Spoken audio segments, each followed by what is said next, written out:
네, 요즘 주식시장에서 자주 볼 수 있는 단어 가운데 하나가 변동성입니다. 그런데 따지고 보면요, 올해 들어서 어제까지 29거래일이 있었는데 이 가운데 하락 마감한 날은 5일밖에 없었다고 하네요. 굉장한 강세장이긴 한데 이번 주에도 변동 장세 속에서도 조금씩 몸값을 높여 나가고 있습니다. 이번 주말부터는 설 연휴가 시작되기 때문에 더더욱 고심이 깊을 것 같긴 한데요. 방송 중에 내 주식이 어떻게 하면 될 것인가 이런 궁금한 점들도 문자로 보내주시면 즉답도 한번 살펴보도록 하겠습니다. 오늘 주식시장에 대한 팁 얻어보는 시간 마련했습니다. 목요일에 새로운 코너 주식 영재반, 차영주 YG경제연구소장, 허재환 유진투자증권 상무 두 분과 함께하겠습니다. 두 분 어서 오십시오. 예, 안녕하십니까. 예. 이게 정식 코너래요. 주식 영재반인데 차영주의 영, 허재환의 재. 왠지 우리 상무님은 어렸을 때 학교 다니실 때도 항상 영재, 수재 이런 말씀을 들으셨을 것 같고 소장님은 어떻습니까? 저는 조금 오히려 지금 영광스럽습니다. 네. 거리가 멀었거든요. 저는 원래 개구장이고 예. 원래 막내였기 때문에 장난치는 걸 좋아해가지고 막판 뒤치기로 대학을 가는 경우라. 뭐 저도 할 말은 없습니다. 저도 뭐 자거나 교무실에 의자 놓고 앉아 있거나 뭐 이런 일이 많았기 때문에 아무튼간에 이제 제목은 이렇게 정했어요. 앞으로 정기적인 코너로 전해드리도록 하고요. 일단은 시장 상황 좀 살펴보도록 하죠. 상무님, 오늘 시장도 코스피가 한 1%대 강세로 출발했는데 5,400선까지 올랐네요. 네, 뭐 시장이 생각보다 굉장히 좀 센 것 같고요.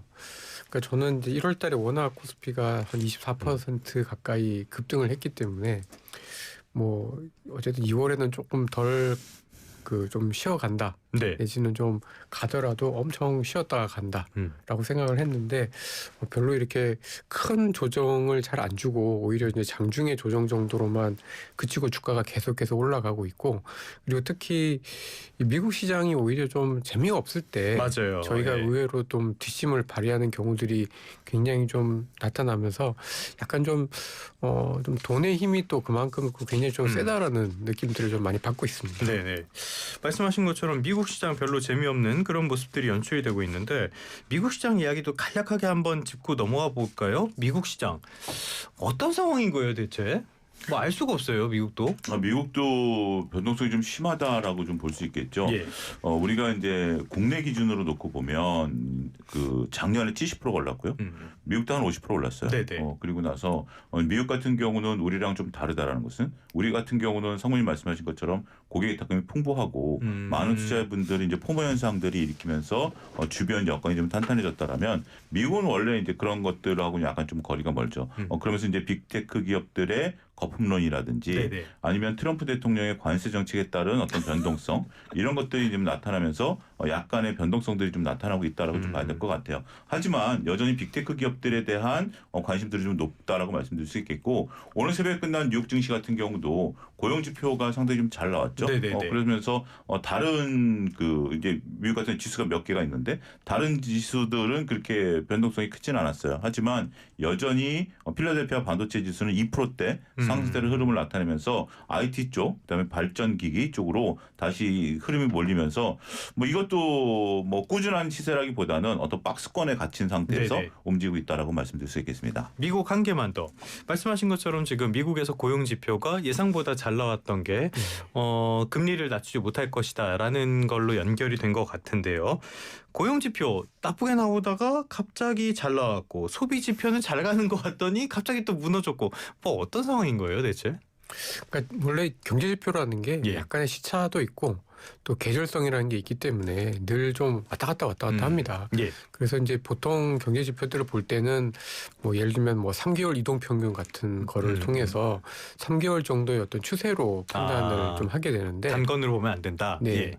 뭐 미국의 고용은 뭐 어떤 지표들은 뭐 사람 많이 자르는 것 같고 막 그렇긴 한데 사실 지금 미국의 고용을 한마디로 말씀드리면 많이 자르지도 않고 많이 뽑지도 않습니다. 그러니까 AI 때문에 굳이 뭐 사람을 많이 뽑지도 않지만 또 그렇다고 해서 기존 인력으로 또 생산을 잘 해낼 수가 있기 때문에 많이 해고하지도 않는. 그러니까 이제 저는 이런 표현 쭉 좋아하진 않는데 no fire, no hire 이런 국면인 것 같습니다. 그리고 미국의 소비는 나쁘지는 않은 것 같습니다. 네. 나쁘지는 않은데 너무 양극화가 심한 것 같고요. 그래서 사실 이제 소비가 그냥 잔잔한 것 같습니다. 예. 크게 좋아지지도 않고 크게 나빠지지도 않는 그런 모습이라 약간 어떻게 보면 지금 미국 시장은 크게 그 고용을 하지 않고도 나름은 좀 기업들은 나름 돈을 좀 잘 벌어내는 소위 말하는 이제 일자리 없는 뭐 호황, 그러니까 주로 이제 기업들 그리고 돈 잘 버는 기업들만의 호황이다. 네. 이렇게 좀 보는 게 조금 더 정확하지 않겠는가 보고 있습니다. 알겠습니다. 어디나 이 양극화에 대한 이야기가 자꾸 나오는 것 같아요. 자, 그래서 반도체 이야기로 가보도록 하겠습니다. 지난 연말 올해 초에 우리 코스피 5,000피까지 이끌었던 게 누가 뭐라고 해도 삼성전자, SK하이닉스 이 대표 두 반도체 기업인데 오늘 장 초반에 보니까 삼성전자가 17만 원도 넘어섰네요. SK하이닉스는 88만 원 강하게 출발했습니다. 그런데 강하게 출발했다고 말씀을 드렸는데 최근에 들어서는 예전만큼은 좀 아닌 것 같아요. 오를 만큼 다 오른 건가요? 뭔가요? 저는 이렇게 표현드리고 싶어요. 좀 쉬어가는 구간이다라는 거고 이 쉬어가는 구간이라는 것은 표현을 몇 가지를 들 수 있는 게 삼성전자 하이닉스도 다이렉트로 올라오지 않았습니다. 네. 여러분들이 차트를 보시면 올라오다가 일정 기간의 기간 조정을 겪었고 그다음에 올라오는 거죠. 우리가 이제 주가가 확 올라가면 그 이격도가 벌어진다라고 차트상에서 표현을 하는데요. 네. 이게 뭐냐면 하루에 움직인 것을 우리가 일봉이라고 표현하고 네. 그 일봉의 그 종가를 모아놓은 걸 이동평균선이라고 합니다. 네. 그래서 10일, 20일, 60일 요거 모아놓은 건데 요게 거의 이제 그 같이 움직입니다. 그러다 갑자기 확 벌어지면 다시 이제 축소가 되는 과정이 이제 벌어지는 건데. 결국에 키 맞추기로 가는 겁니까? 키 맞추기 가는 건데 이제 이 키 맞추기는 두 가지입니다. 하나는 기간 조정이면 봉이 올라가면서 그러니까 이격도가 벌어졌다라는 것은 이동평균선보다 봉이 단기간에 올랐다라는 거거든요. 그러면 봉이 기다립니다. 그러면서 이제 옆으로 기면서 이동평균선이 올라오는 거고. 그다음에 가격 조정 같은 경우는 이동평균선이 무거우니까 봉이 내려온다라는 네. 거죠. 기간 조정의 대표적인 게 반도체고요. 네. 가격 조정의 지금 대표적인 게 현대차입니다.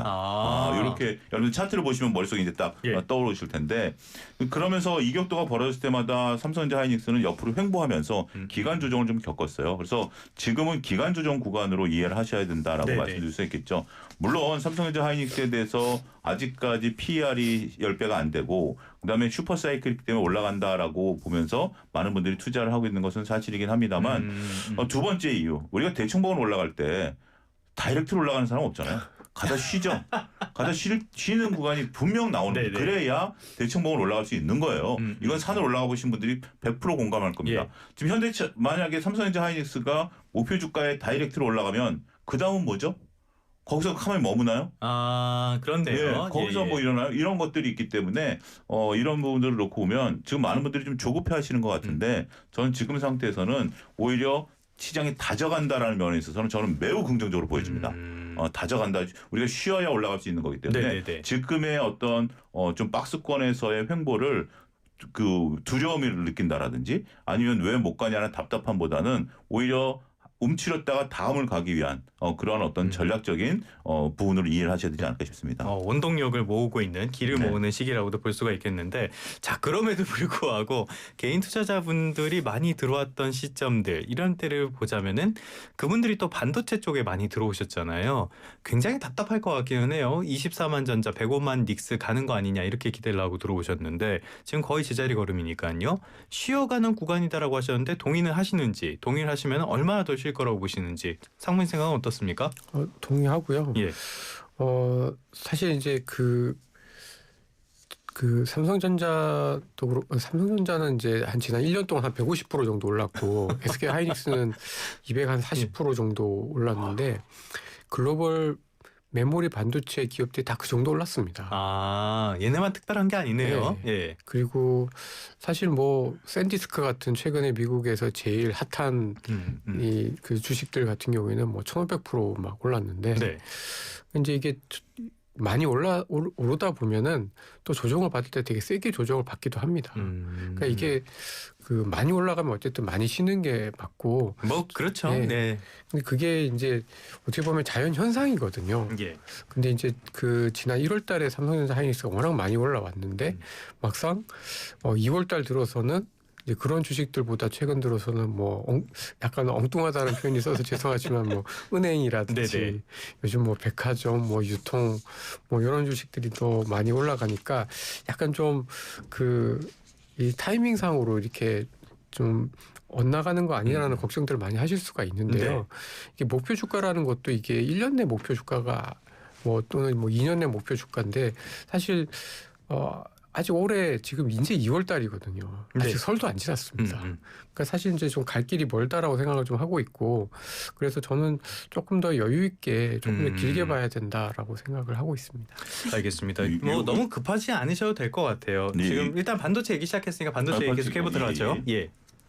예, 그 반도체에서 잠깐 조금 제가 부연하면 상훈이 말씀하신 것 중에 지금 이제 다른 종목들이 올라간다라는 거, 요걸 잠깐 좀 설명드리면 지금 이제 반도체 얘기를 우리가 하는데 반도체는 실적이 좋다는데 왜 안 올라가고 상훈이 말씀하신 것처럼 갑자기 뜬금없는 주식들이 지금 올라간다라는 거죠. 그러면서 이제 불안감을 느끼실 텐데 반도체 같은 경우는 상훈이 말씀하신 것처럼 우리가 200% 가까이 좀 올라간 거는 그동안 이제 기대감이 충분히 반영이 됐고 그다음에 실적이 반영이 된 거예요. 어느 정도 이제 반영되고 있다는 거죠. 근데 그 외의 종목들이 지금 막 중구난방으로 치고 올라오는 것처럼 보이는 것들은 전혀 기대하지 않았던 것들이 지금 이제 분기 실적 막바지 시즌입니다. 이번 주에 이제 분기 실적이 끝나버립니다. 그러면서 리포트들이 나오고 분기 실적들이 나오는 것이 생각보다 잘 나온 기업들이 튀어요. 예. 그러니까 요거는 이례적인 현상이지 이게 좀 대세가 갈 건 아니다. 네. 이렇게 좀 부연 설명 잠깐 하겠습니다. 알겠습니다. 운동을 막 할 때 잠시 쉬면서 한숨을 돌리기도 하니까요. 그렇죠. 그 정도로 이해하시면 될 것 같고요. 최근에 수급 흐름 그리고 그렇게 엉뚱하게 진 이런 기업들의 얘기는 2부에서 좀 더 해보도록 하겠고요. 1부에서는 반도체 이야기 계속 나눠보도록 하겠습니다. 최근에 서학개미들의 움직임도 좀 눈에 띄는 것 같아요. 절대적인 원픽은 엔비디아였는데 최근에는 마이크론 쪽으로 이동하는 그런 흐름도 있다고 해요. 마이크론 쪽에 더 많은 기대를 갖는 배경 이런 것들은 뭐로 봐야 되는 겁니까? 그러니까 이제 저는 쉽게 말씀드려서 그냥 갑과 을의 관계가 좀 바뀌었다라고 생각이 좀 들어요. 네. 근데 반도체 디램이 너무 없으니까. 예. 그리고 이제 지금 엔비디아 같은 경우에는 저는 진짜 훌륭한 기업이라고 생각을 하고 뭐 여전히 이런 AI 국면에서 가장 좀 압도적인 기업이다라고 생각을 하고 있지만 이 GPU도 그렇고 지금 여러 가지 부분에 있어서 약간은 점유율을 뺏길 수도 있는 압도적인 GPU의 어떤 점유율을 뭐 다른 뭐 AMD라든지 이런 것들을 통해서 조금 뺏길 수도 있는 약간의 위협들이 좀 있는 상황이잖아요. 그러니까 엔비디아 같은 경우에는 계속 공격을 받는 상황이고 근데 반면에 이제 디램 업체들 또 메모리 반도체 업체들은 지금 빅테크 기업들이 출혈 경쟁을 하면서도 계속해서 이제 반도체를 살려고 하다 보니까 약간 갑과 을의 관계가 좀 바뀌었습니다. 그래서 그런 측면에서 지금 뭐 마이크론 테크놀로지라든지 삼성전자라든지 하이닉스 같은 기업들이 훨씬 주가 퍼포먼스가 특히 최근 한 3개월에서 6개월 사이에 좀 차이가 좀 있다라고 좀 보여지고요. 그래서 좀 장기적으로 만약에 투자를 하시는 분들 입장에서는 여전히 엔비디아, 구글 같은 회사들 여전히 매력적이고 최후의 승자가 될 수 있는 가능성이 굉장히 높은 기업들입니다. 근데 이제 조금 지금 현재 상황에서 너무 데이터 센터를 많이 짓고 싶어 하는데 디램이 너무 없고 공급이 늘려야 되는데 느는 데는 좀 시간이 많이 걸리고 이런 상황에서 아마 올해 내년 정도까지는 충분히 이런 디램 업체들이 그런 갑과 을의 관계에서의 우위를 좀 점할 수 있다라고 좀 보여져서 뭐 그 정도 측면에서 저희가 이런 최근에 어떤 미국의 어떤 서학개미 분들의 어떤 심리를 좀 봐야 되지 않나 싶습니다. 알겠습니다. 말씀해 주신 것처럼 엔비디아 여전히 지배적인 위치를 갖고 있는 회사니까요. 그런데 요즘 젠스당 CEO의 반응을 보면 좀 짜증이 많이 섞여 있는 것 같기는 해요. 뭔가 위기감을 느끼는 것 같기도 한데 잘 모르겠습니다. 자, 그런데 이렇게 최근 들어서 AI가 주목을 받으면서 소프트웨어 종목들이 많이 조정을 받았잖아요. 서학개미 분들이 이거를 지금 집중 매수하고 있다라는 이야기도 들리는데 이런 전략 괜찮은 겁니까? 좀 어떻게 보면 이제 개인 투자자들이 갖고 있는 하나의 특성인데요. 조정을 받을 때 그 조정을 이용해서 매수를 하려고 하는 움직임들이 좀 강하게 있는 것 같아요. 그런데 저는 그런 움직임들에 대해서는 조금 조심스럽게 접근을 해야 된다. 조정을 받는다라는 것은 싸게 살 수 있는 기회의 하나의 모습인 건 맞아요. 근데 그 외에 왜 조정을 받았느냐에 대한 부분들을 더 깊게 고민해야 된다라는 거죠. 단지 주가가 싸다라는 개념은 어디서 나온 건가요? 고점 대비 싸다라는 거죠. 근데 이것이 가치가 있느냐라는 것은 밸류 대비 싸냐 비싸냐라는 걸 따져야 되는데 그렇게 안 따진다라는 거죠. 그러니까 망해가는 기업이 값싸졌다고 해서 사면 안 되는 거랑 비슷한 거네요. 거의 뭐 극단적인 표현을 하면 이제 그렇게 좀 볼 수도 있는 거죠. 그렇기 때문에 지금 소프트웨어 기업들의 이제 문제라기보다는 이 거품론이 거기서 나온 거죠. 소프트웨어 기업들 같은 경우 지금 이제 하드웨어 기업들, 데이터 센터 기업들 같은 경우는 아직 거품론의 진화점은 아니지만 우리가 챗GPT 유료 결제하거든요. 네. 그런데 아직까지 걔네들이 이익을 못 내고 있는 거죠. 그러면서 다양한 또 여러 가지 플랫폼들 나오고 소프트웨어도 나온 상태에서 많은 소프트웨어 기업들이 지금 스타트업 기업들이 나오고 개발되고 있는 단계지만 서로 경쟁은 심화되고 있고 네네. 이익은 어디서 나느냐라는 부분들 때문에 그래서 주가가 조정을 받은 것이다. 따라서 그런 거에 너무 이렇게 꼭 어떤 포모 현상처럼 야 이제는 살 기회다. 라고 보는 것은 저는 주식은 하락할 때 사는 게 아니라 저는 올라갈 때 산다라는 그 생각을 갖고 있는 사람이기 때문에 조금 조심하자 이렇게 말씀드리겠습니다. 알겠습니다. 올라간 곳에 잘 올라타야 되는 게 맞는 것 같기도 하고요. AI 유료 결제 말씀해 주셨는데 상무님도 유료로 쓰십니까? 네, 저는 요즘 챗GPT 쓰다가요. 네. 자꾸 거짓말을 해가지고 숫자를 자꾸 틀리게 하고 제가 했던 얘기 자꾸 이렇게 기억을 못 해가지고 짜증이 나서 제미나이로 바꿨는데 저 아침에 제미나이 쓰다가 너 자꾸 헛소리하면 유료 결제 안 할 거라고 막 그랬는데 그렇게 해서 그렇게 쓰고 있는데 뭐 제미나이가 조금 더 간결하다는 측면에서는 조금 더 우위에 있지 않나 싶습니다. AI 환각이라는 거는 아직 기술적으로는 극복하기가 불가능하지 않냐라는 말까지 하니까요. 어떻게 될지 이것도 봐야 되겠는데 어쨌건 지금 이런 AI에 대한 기대감에 힘입어가지고 우리 반도체도 잘 나가고 있다. KDI 쪽에서 반도체 특수 기대감으로 우리 경제의 올해 성장률 전망치를 높였거든요. 이런 슈퍼사이클. 그러니까 돈을 못 벌면서도 빅테크들이 어마어마하게 투자할 수밖에 없는 이런 상황에 우리가 수혜를 받는 거 언제까지 이어질 걸로 보세요? 진짜 이번 사이클이 조금 독특하기는 굉장히 많이 독특한 것 같습니다. 저희 사실 하이닉스가 한 3년 전만 해도 적자가 났었던 기업이었는데 딱 1년 전에 삼성전자 그 HBM 못해갖고 어떻게 해요? 막 이런 얘기했던 기억이 나는데 말이죠. 그러니까 정말 이번에 돌아서고 있는 모습들이 이것도 영원하다라고 보기는 어렵다라고 보는 게 좀 맞는 것 같고요. 근데 지금의 어쨌든 데이터 센터를 짓기 위한 미국의 빅테크 기업들의 어떤 설비 투자의 금액들 그리고 속도를 보면은 어마어마하고 그러니까 이거는 1, 2년 안에 끝날 것 같지는 않다라는 생각이 좀 들긴 합니다. 그리고 아무래도 이런 슈퍼 사이클을 이제 가능하게 하는 것들은 이제 과거에 봤었던 그런 어떤 이 메모리 산업의 어떤 변동성이잖아요. 사이클인 건데 이거를 또 극복하기 위해서 기업들이 또 많은 노력들을 하고 있어요. 장기 계약을 한다라든지 그리고 그러니까 이제 설비 투자 증설 자체를 조금 이제 너무 과하지 않게 매출의 20% 30%만 한다든지 이런 식으로 하다 보니까 예전처럼 이런 슈퍼 사이클이 언젠가는 끝나긴 하겠지만 끝나더라도 그 사이클의 어떤 다운턴 소위 말하는 이제 좀 하강 사이클이 과거처럼 이렇게 고통스럽거나 충격을 주는 정도로는 안 갈 가능성들이 좀 있지 않을까라고 좀 보여져서 예전에는 다운턴을 그 배추 장사 막 이렇게 비유하고 그랬었잖아요. 그렇게까지 안 갈 것이다. 그렇게 되기가 쉽지는 않을 것 같아요. 이제는 이렇게 메모리 반도체 하는 회사들이 몇 개 되지도 않을 뿐더러 이제는 딱 이제 거의 이제 갑의 위치에 서가지고 어느 정도 공급을 조절하겠다라는 입장이기 때문에 약간은 좀 더 예전보다는 좀 더 길게 갈 가능성이 있다라고 좀 봐야 될 것 같고 여전히 또 지금처럼 이런 사이클에서 반도체가 또 여러 군데 쓰이잖아요.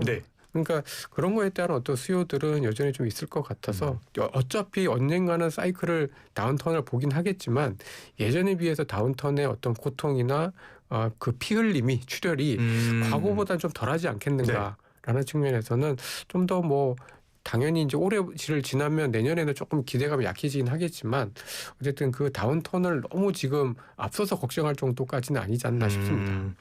알겠습니다. 이런 상황 속에서 정부가 연내 2조 원 규모의 반도체 특별회계를 신설하고 팹리스 전용 투자펀드 조성도 하겠다. 앞으로 5년 동안 1조 원 규모의 K 온디바이스 AI 반도체 공동 개발 사업에 착수를 하겠다. 이게 잘 모르겠습니다. 큰 돈 같기도 하고 아닌 것 같기도 하고 복잡한 것 같은데 이런 것들이 슈퍼사이클을 더 연장하는 데도 영향을 줄 수 있을까요? 일정 부분 도움은 좀 되겠죠. 근데 우리가 이제 핵심은 반도체가 돈으로 된다라고 생각한다라는 거가 좀 오류가 있다라는 거죠. 네. 만약에 반도체가 돈으로 되는 거였으면 삼성이 지금 글로벌 시장에서 이렇게 우리가 좀 얘기했던 1년 전에 그렇게 고전했을 이유가 전혀 없는 거죠. 중국이 이미 우리를 따라잡고도 한참 전에 따라잡았겠죠. 물론 네. 그런 부분들도 있고 이게 이제 기술 개발과 관련된 부분들 이게 뭐 얘기가 들어가려면 이것만 갖고도 지금 뭐 깊게 얘기가 들어갈 수 있는 부분들인데 뭐 인력 문제부터 시작해서 뭐 여러 가지 이제 막 여러 가지가 있는데 어쨌든 지금 그 과연 업계가 원하는 것은 무엇일 것인가라고 봤을 때 이런 투자 펀드를 통해서 뭐 하면 나중에 그 펀드의 운용 주체에서 결과물에 대한 어떤 쉐어 부분들까지 뭐 복잡하게 되는 거지만 실질적으로 업계가 원하는 것은 이제 전력망을 빨리 깔아주고 우리가 이제 공공에서 할 수 있는 부분들에 대한 것들 맞아요. 하고 네. 나머지들은 자기네들이 이제 기술 개발을 하겠다라는 부분들이기 때문에 조금 어떻게 보면 너무 관 입장에서 보는 게 아니겠나. 우리가 이렇게 펀드를 조성해주고 돈을 대주고 분위기를 잡아주면 반도체가 이제 좋아질 것이다라고 보는 건데 실질적으로 업계에서는 그런 것보다는 실질적으로 우리가 지금 용인 클러스 어디에 옮겨야 되느냐 이런 논쟁들 있잖아요. 방해나 하지 마라. 네, 이런 것들에 대한 것들에 대해서 조금 관여할 수 있는 실질적인 부분들 이런 부분들을 좀 나가야 되지 않을까 싶기도 합니다. 알겠습니다. 주식 영재반 시간 진행하고 있고요. 잠시 쉬었다가 2부에서 다시 이 두 분과 함께 이야기 이어가도록 하겠습니다.